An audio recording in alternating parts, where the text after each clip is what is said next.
A warm welcome to all of you. Thank you all for joining us. And I'm going to hand it over to Meeta to take this discussion forward. Thank you so much, Anisha, for introducing us. And welcome again, Sandhya and Krishna. Pleasure to be speaking with you all.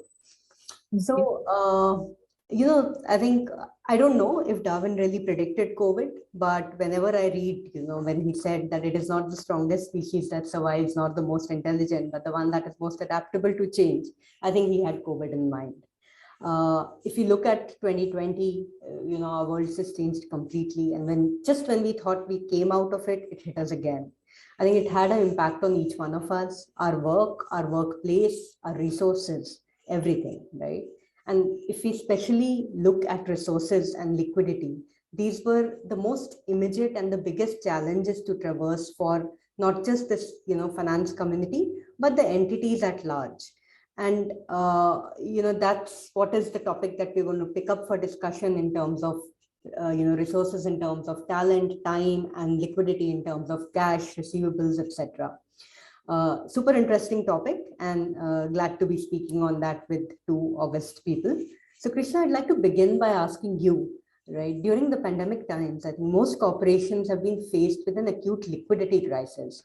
What are your thoughts on managing liquidity? And it'll be great if you can share your views on how you and your company navigated this challenge.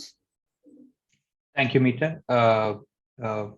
Thank you everyone for having me here on this call, on this session.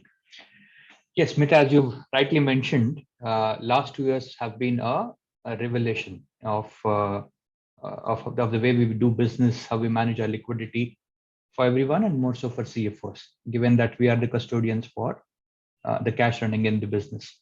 Now, despite, or rather even before the pandemic, as CFOs, we are ingrained with that phrase that cash is king. Probably everybody else agrees to that word, that cash is king in a business. It's like a blood supply, and blood supply cannot stop in the body.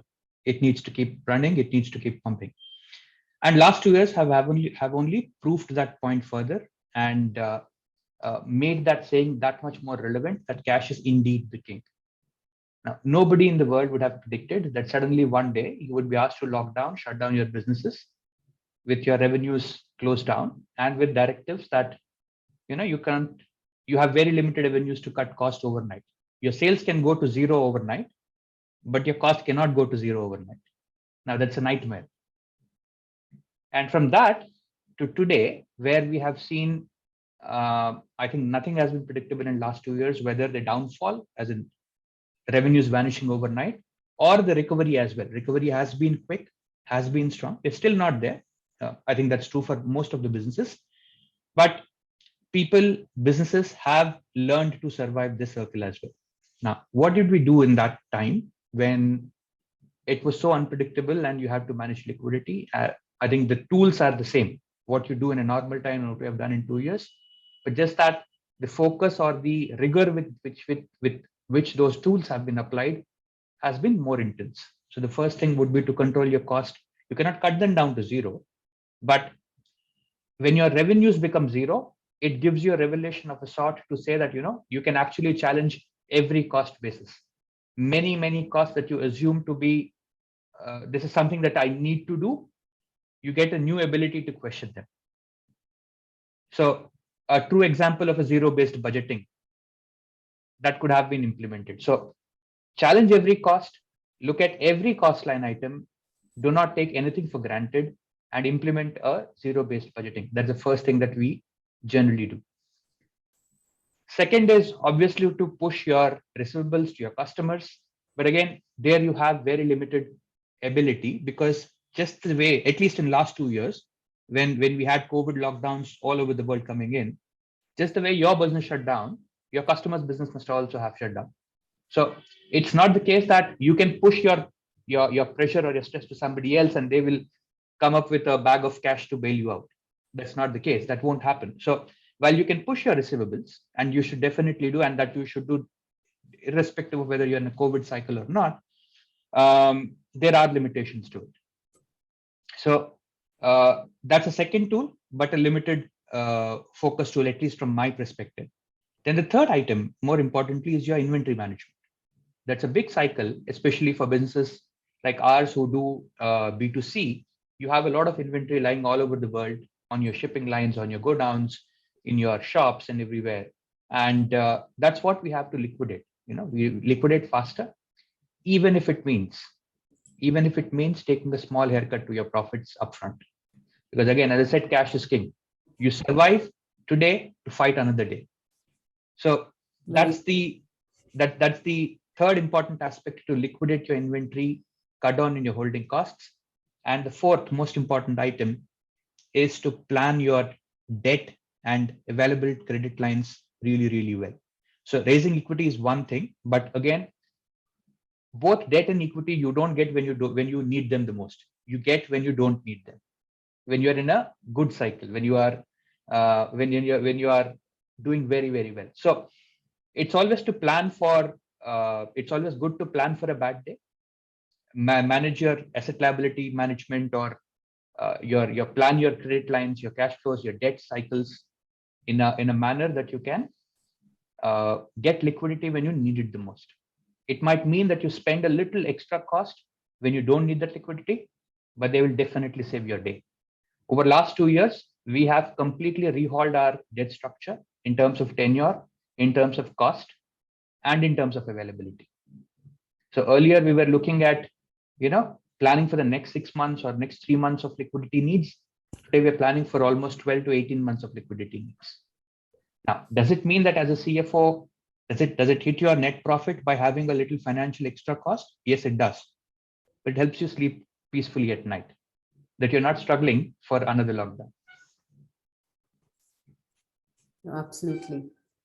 So I think that was what we did in terms of liquidity for the last 2 years. And as I said in the beginning, it's not none of the four things: reviewing your cost, receivable cycle, inventory management, or managing your debt and equity flows. None of these tools are new discoveries in last 2 years. It's just that you had more rigor into it, a more closer look into it. What you would have ignored in a normal time, you were compelled to do it this time around. I think that was on the liquidity side. I think I might want to ask one more question to probably Sandhya on last 2 years. It specifically have also been a time where everybody has been working offline, more from home in remote environments. But the rigor expected out of a CFO in terms of business information, availability of data has only increased manifold. If we thought we had to do a monthly closing earlier, we are probably doing a weekly closing now, or probably even a daily close. I know for me, I was doing, we used to do a global cash flow 7 days, every 7th day, every 10th day. Today I get it every day. Yeah. So how do you manage that? How does this intensity has translated into more work, and how do you manage that? Sure. Thank you, Krishna. I think first of all, very nicely articulated on the cash flow cycles, and this is a great question. Maybe we should take a little bit back, and given we started with Darwin, so let's do a little bit history.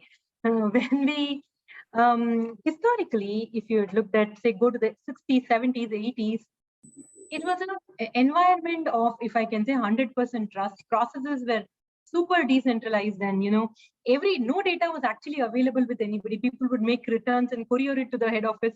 It was like that. From then on, around 90s, 2000s is when this entire journey on ERP started, and then mass consolidation of data started happening, mass visibility of data started happening, and large corporate structures started getting set to be able to efficiently manage information. So a lot of investments went into that. From there, when we came on, maybe even before the pandemic, as we realized that businesses are very, very nuanced, and there are a lot of dynamic activities that happen at the nodes, we realized that these data structures that have been created are not efficient anymore, and they're not enabling anymore. So a lot of manual type of systems started getting built on the ERPs and multiple Excel files, and then with that, some sort of a hybrid model started evolving. But still, people had reasonable control. And then came COVID, and all control was lost. So, for example, say, let's take an example of a sales planning. At the morning, if you want to deploy your salespeople into the markets and give them a plan, you do not know how many people are going to turn up, how many people are sneezing, so they may be wanting to work from home, and how many people are on quarantine or, are not able to come. So how would you then plan your sales with all your massive, APO engines? How do you plan your sales volume, sales allocation, sales target? So then a lot of it became manual, everything got decentralized. And then, people were scrambling for information, and people went through that phase. And as they went through that phase, I think one of the realization that happened was that the way that the more agility was being given to the frontline and to the nodes, the more effective they were performing, because there was this constrained centrally monitoring everything that started going down. So I think where we are, and why I give this big story is, I think the more and more where we will go, and which is what has worked, for most companies and for us also, is that we will move into a more hybrid way of managing information, of data, which means that we will probably build more flexible measurements. Now, historically, a sales incentive was only paid based on, so much you did and so much you got. But now we know that there's so much dynamics in that. So there is more flexibility in measurements coming. Similarly, the speed versus accuracy paradigm is shifting better. We were at like 100% accuracy at some time. Now we're shifting to more. Can I get, say, maybe 80% accuracy, but can I get that data faster? And can I be able to take more quicker decision making? So the cash flow that Krishna may be generating every day may probably be approximated at some level, but it will still be effective for him to make decisions than getting the exact balance and be able to, get to that. So that paradigm also is changing today, which is making information more agile. And I think really the most important piece is that the digitization is creating more sharper KPIs. We are digitizing more sharper KPIs. Rather than trying to create a large mammoth of information warehouse and trying to build on it, we're trying to get to a mix of I will get some structured data which will come from my ERP. I will probably get some unstructured data which I'll integrate into my BI. I'll use some RPA or some tool which will extract some data in some form and convert it and give me something. And then I will use some approximation, maybe use a ML tool, or maybe use some forecasting tool that will give me a view of the data on which I want to act. I think that's the model that most decision making is going into, and that's what's helped during the pandemic, and that's how I think the analytics domain or analytics landscape will evolve. So that's the little bit of a long story, but that's how I feel about it. Now, but while we are on this topic, I think when we look at data, information, cash flow, working capital cycle, all resource management, the core of all of the resource management is human resource. And obviously the paradigm of human resource has significantly changed. Some people are working from home, some people are working on hybrid models. We have new people coming in who have never seen the office at all. They have connected on Teams and they've seen people's faces on Teams, and maybe with these CFO kind of backgrounds. And, that's the virtual world today. So Meeta, I wanted to ask you this question, that in this kind of environment, how did you go about, keeping talent motivated and energized? And what were some of the cultural nuances of, executing in this environment? Thank you, Sandhya. I don't think it will be an understatement if I say it is $1 million question, if not more. But like you said, right, if keeping an engaged and productive workforce was not easy in pre-COVID times, I think the pandemic just kind of aggravated or created a 2x, 3x kind of issue or a problem to address. I think it was a threefold thing: remote working, increased workloads, because like we were just discussing, right, increased scenario analysis, multiple data demands, and all of that coming along with health issues for a majority of the workforce. So this entire combination was so potent, right, that it had to be attacked at multiple levels. So I think how some of the organizations, the industry best, as well as the organizations that I have worked with, went about addressing it was threefold. first and foremost was to just address employee well-being, delineating everything else, right? It was so important to show everybody, irrespective of new or old, that we care, right? Keeping everything aside, whether you're well, you're not well, you're doing work, you're not doing work, wherever you're working from, we just care. And I think we saw a host of companies coming up with vaccination drives, mental and physical well-being sessions, etc., just to keep the workforce going. And that kind of became the supreme importance. Once that was taken care of and the workforce was actually in a position to work, the idea was a very transparent communication on making sure that productivity comes whilst maintaining engagement, right? I mean, it's a classic case of how versus where. And to that extent, I think, it was very important to draw lines between work and personal time, because we were very cognizant that entire workforce was, battling the two syndrome. It's work from home and work at home. So, that was super important. And the other piece was to make sure that, once well-being was taken care of, I think the employees also acknowledged the fact that, the timelines, deadlines, and the general requirements of the organization has to be met.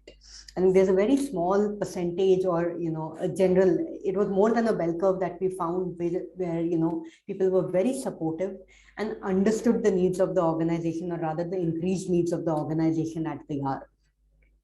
So that was the second piece. And last but the most important piece was just communicate, and over communicate.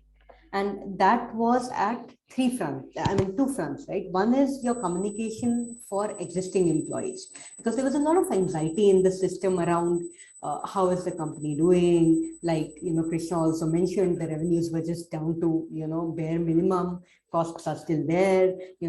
There were certain entities who kind of announced or mentioned cost cuts, salary cuts, etc. So making sure that the workforce is engaged and also, completely aware of where the organization is going, what is a reality check on the financial position, obviously keeping in mind majority of the audience, and the fact that you give them security that it's all good and you're there, right, for them. The second piece was on the new hires, like you also mentioned, Sandhya, right? Because they've never seen the company. They haven't met the people. It's a very different bonding and trust building or culture building that takes place when you can go and pat somebody on the back and say, hey, let's catch up for a coffee or whatever. So I think there were a lot of immersion or culture sessions that we held, where we did not do it like an induction, where you have, 30, 40 people, all of who have joined recently, but we did it in cohorts, right? So we mixed up people, we did a batch of 3, 4 people, and then, kind of inculcated the culture piece or cascaded the culture piece and kept that conversation running apart from work. So the cohorts were designed in a way that they were not really operational work related, not 4 people of finance forming a cohort. And we made sure that the culture ambassadors, or those who have been longer in the organizations, were actually being a buddy or a mentor to those 4 odd people for a longer period of time. And that has kind of worked well to make sure that productivity, well-being, as well as the cultural fabric of the organization kind of stayed afloat until we could come back in person and then, reignite the fire. So that was really my take on this. And, as we've been speaking about these multiple measures and changes in approach to talent management, cash management, working capital, expenses, I'd really like to take your views on, whether these changes, in your view, represent a permanent shift in the ways of working and, financial management, or do you see companies returning to pre-COVID styles, scenario planning, and, general management styles? Maybe I'll request Krishna to go first, and then, Sandhya, after that, you. Thank you, Meeta.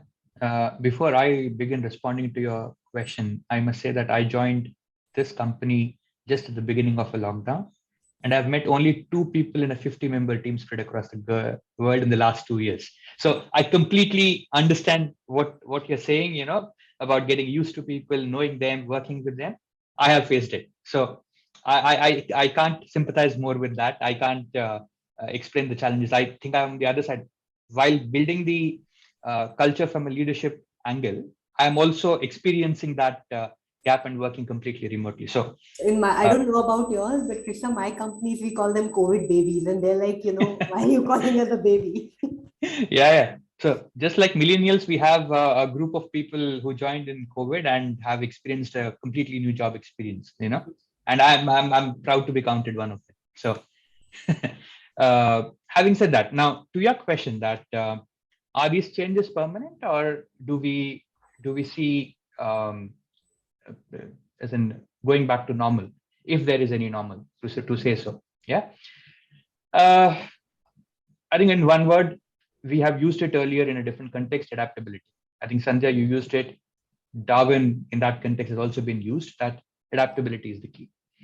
In good times, in my earlier response, I said in good times, you need to plan for a bad day. But in bad times, you should not forget that there will be a good day. So if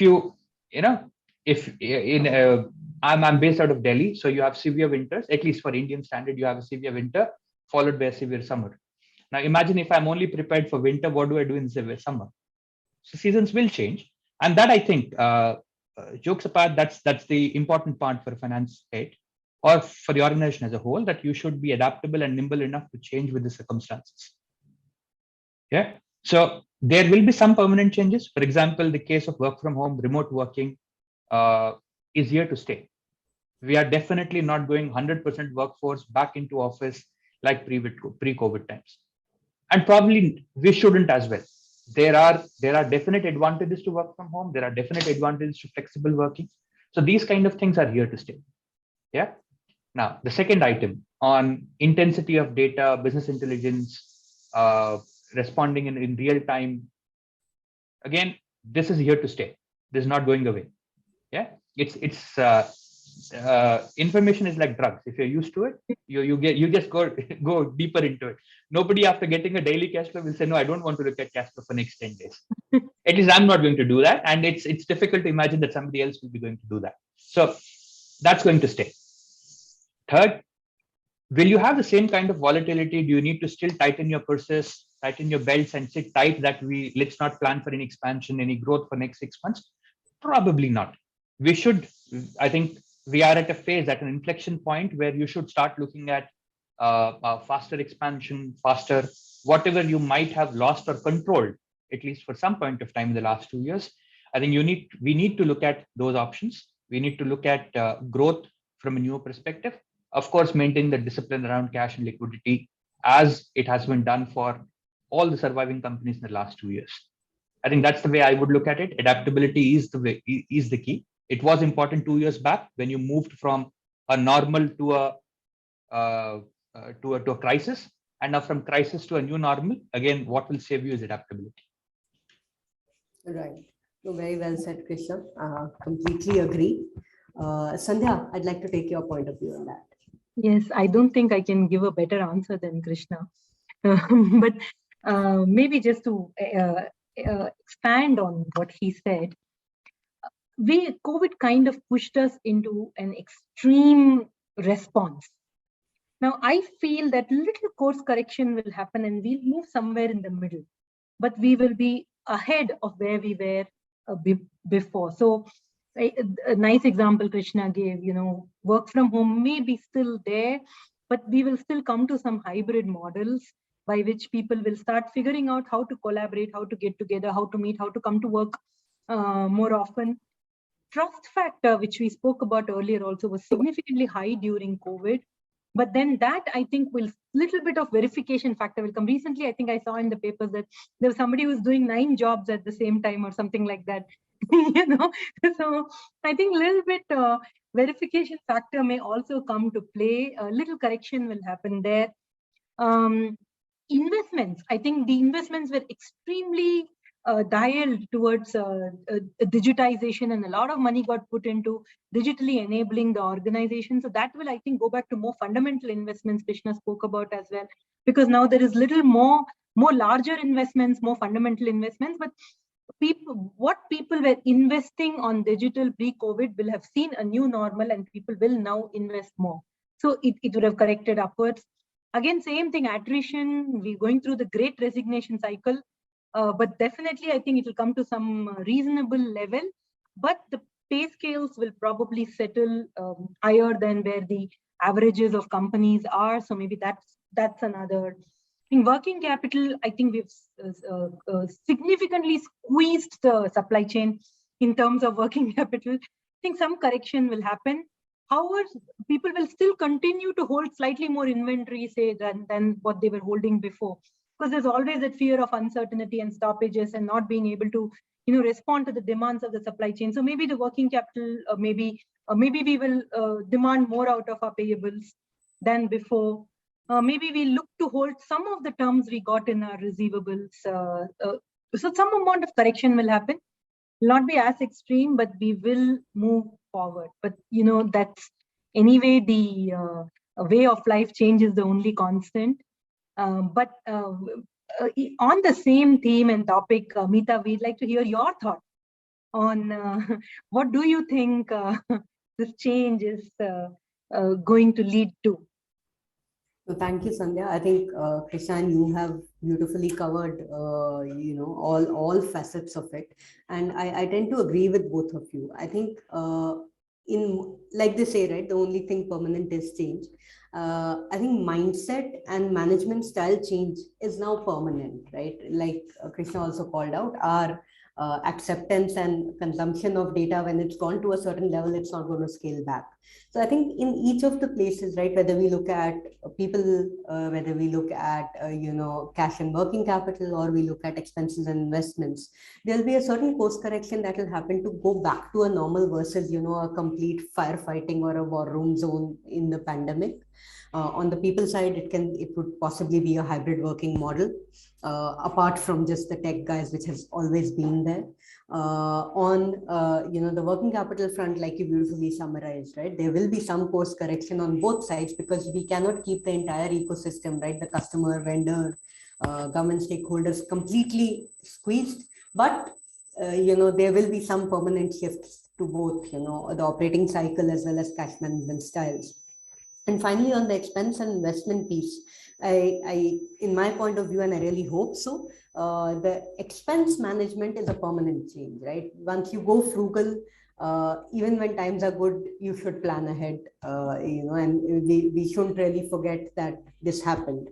So to that extent, I hope that is permanent. On the investment side, I think whilst investment itself should increase, but the areas and avenues where it goes possibly will undergo a slight change, like you also called out, Sandhya, right? So I think it's been a great discussion. I really enjoyed the conversation, Sandhya and Krishna. Thank you so much for being here and expressing your point of view. And Anisha, Khushi, back to you. Thank you. Thank you so much, Meeta, Sandhya, and Krishna, for speaking as is, without any holds barred, speaking your mind and telling us about your experiences. It's really refreshing to hear you, hear all of you. Thank you so much. Thank you.